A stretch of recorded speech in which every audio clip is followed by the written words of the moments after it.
Good evening and welcome home. I'm your wife, Stephanie, and thank you for joining us for Stay-at-Home News at 5. 5:50. Whoa, it's really late. Okay, let's get going.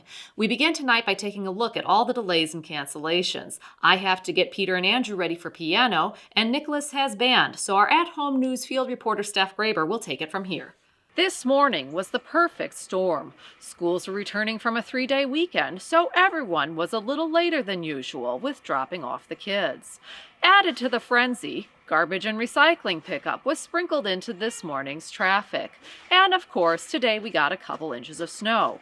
For one family in particular, our family, the awful conditions were costly. The kids were 15 minutes late for school, plus I scheduled a dentist appointment for Cecilia this morning. Why would I do that? I wasn't thinking. And of course we were late, and understandably then we had to wait 20 minutes before we were called back. Not only was Cecilia's cavity filled, but so was the extra hour Mrs. Graber had been planning to use to take the kids to the library.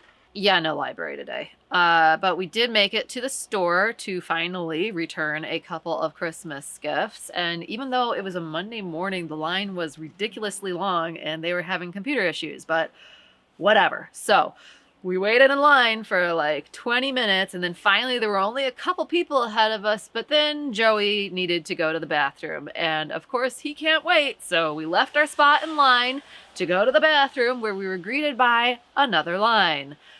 We did not return the gifts. And this just in, Nicholas forgot his trumpet, and we're also going to be giving Colin a ride home from band tonight. Back to you, Stephanie. Thank you, Steph. We will make sure to keep you posted if there are any more cancellations or delays. And in other news, Joey climbed out of his crib again. I'm concerned because the crib was a convenient and socially acceptable cage. It was really cute, though, watching him on the monitor. He was talking to himself and even laughing. I felt like I was watching a toddler version of Ocean's 11. And now a look at the weather with Steffi Lynn, who has the latest on toddler storm Joey. Joey's path went straight through the front door, which he forgot to close behind him. So while there are several inches of snow outside, there's a frost warning inside our house.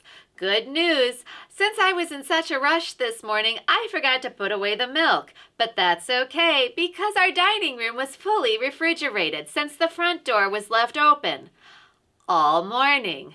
Bad news! Our heating bill might be a bit higher next month. Oh, it's so cold. I swear I'm still feeling a draft. Thank you, Steffi Lynn. And now for our arts and entertainment segment. Are you in a rush at lunch? Running late? Stay-at-Home News' very own Stephanie Graber has you covered with her latest proactive meal for a stress-free lunch.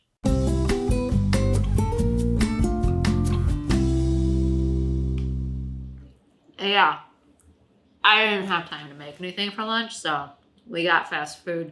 With everything we had going on, we didn't eat until after 1. And by that point, the kids were so hangry, I decided let's just get fast food. The drive-thru worker probably thought their lines had gotten mixed up with 911 because of all the screaming and yelling in the background. Unsurprisingly, they messed up our order. But here's a proactive tip.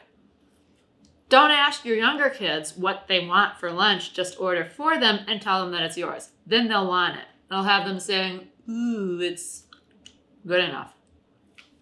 That sounds delicious. Professional glove finding is on everyone's mind this winter. Steph Mad Dog Graber, our sports reporter, has more from the PGF.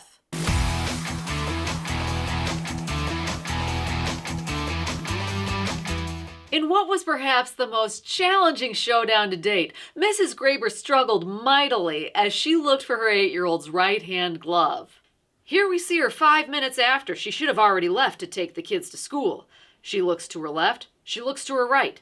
Nothing. Next, she goes just a bit outside as she checks to see if the glove is in the garage. And in a last-ditch effort, she simply uses a scarf and rubber bands to create a makeshift mitten. We were definitely up against the clock, but it is what it is. Tip your hats and scarves to the parents who got their kids to school on time today. Mrs. Graber did come up limping after awkwardly reaching under the van seat, but she says she will be fine and is simply taking things day by day. That'd be a big blow if she had to miss any time. And in closing, there's something else running late: my period. In moments like these, aren't you glad I buy pregnancy tests in bulk? From all of us here at Stay at Home News, I gotta go.